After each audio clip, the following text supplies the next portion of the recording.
Welcome sa Tagalog Horoscope, ang iyong gabay sa pang-araw-araw na buhay.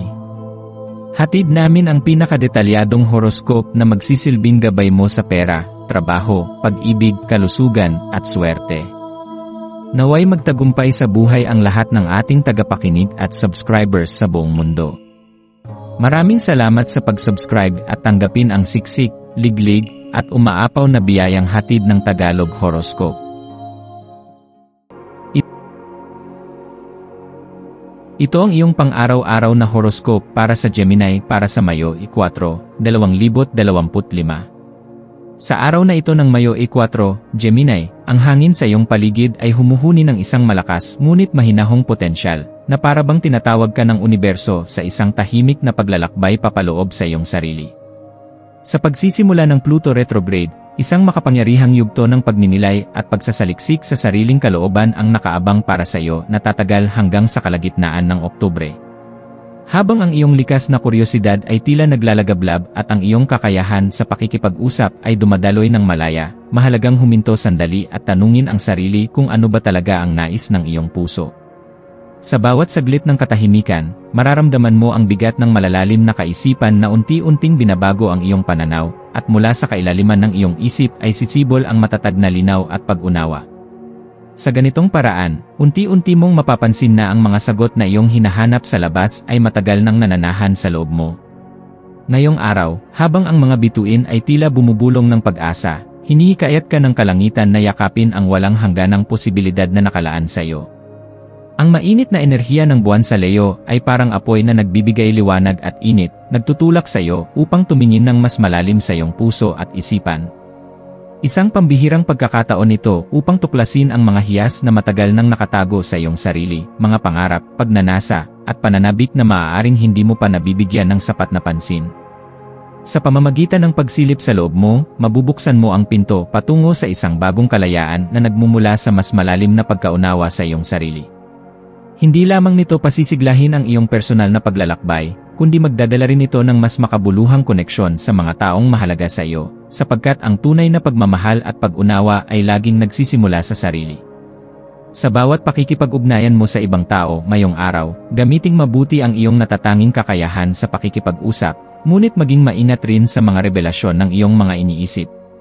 Hindi lamang ikaw ay pinagpala ng katalinuhan, kundi taglay mo rin ang kakayahang pag-isahin ang mga puso at isipan sa pamamagitan ng pag-uusap. Sa sandaling maging bukas ka sa mas malalim na katotohanan na lumilitaw sa iyong kalooban, mas magiging makapangyarihan at makahulugan ang iyong mga pag-uusap.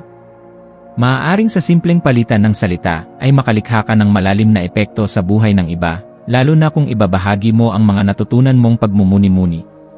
Isipin kung paano ang balanse ng panlabas na pagpapahayag at panloob na pagninilay ay maaaring magsilbing gabay sa iyong mga ugnayan, at kung paano mo maihahatid ang liwanag na natuklasan mo sa iyong sarili patungo sa iba. Habang dumadaan ang bawat oras ngayong Mayo 4, hayaan mong itaas at pagaanin ng masiglang enerhiya ng Leo ang iyong diwa at paliwanagin ang iyong landas. Maglaan ng panahon upang tahimik na pag-isipan ang mga kaganapan sa iyong buhay, ang iyong mga tagumpay, ang iyong mga kabiguan, at ang mga aral na iyong napulot mula rito. Minsan, sa kalagitnaan ng katahimikan, doon natin nadidinig ang pinakamalalim na katotohanan ng ating pagkatao.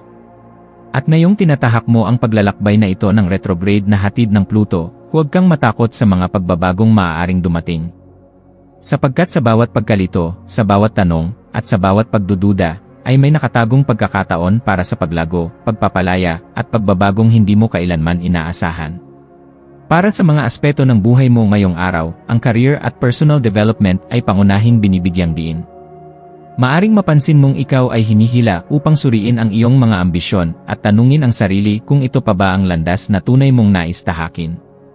Sa usaping personal, ang relasyon mo sa iyong sarili ang nangangailangan ng pangunahing atensyon. Paano mo tinatrato ang iyong sarili sa mga oras na ikaw lamang ang nakakarinig ng iyong iniisip?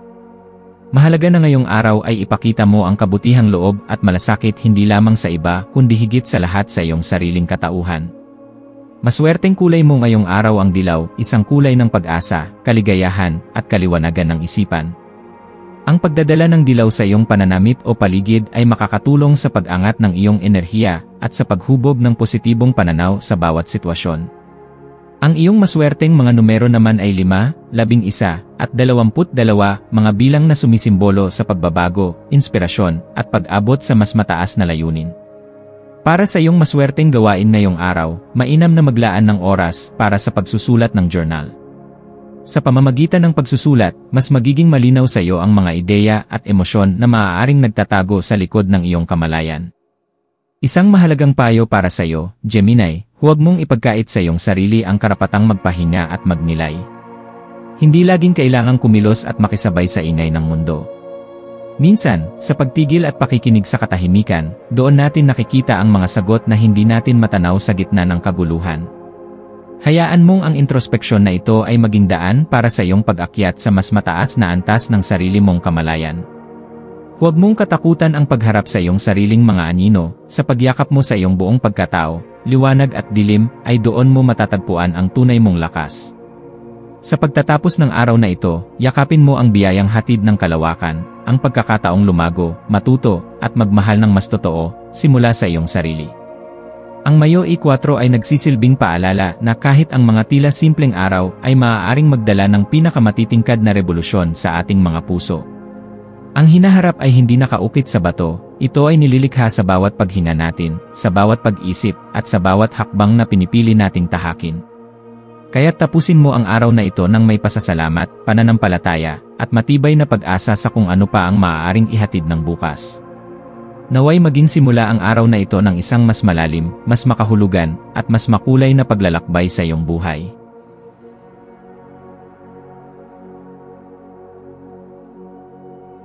Ating gawain para sa iyo ngayong araw ay ang mag-organisa ng isang pagtitipon o simpleng aktibidad na magpapalakas ang lahat ng mga dalangin ng ating mga subscribers. Na sana'y paggawa ng mga bagay na magpapasaya sa kanila sa buhay, at sa iyong sarili ay magdadala ng mga mas magagandang karanasan. Payapa at masayang huwag kalimutan na ang bawat aktibidad ay isang pagkakataon upang ipakita ang iyong malasakit at pagmamahal sa mga mahal mo sa Ipinagdarasal namin ng mataimtim ang lahat ng mga komento sa nakaraang video ay hindi lamang makikinabang sa kanila, kundi pati na rin sa iyong emosyonal na kalusugan at kaligayahan. Ng masayang buhay sa mundong ibabaw. Sa pagtatapos ng araw, maglaan ng oras upang magmuni-muni sa lahat ng iyong mga karanasan.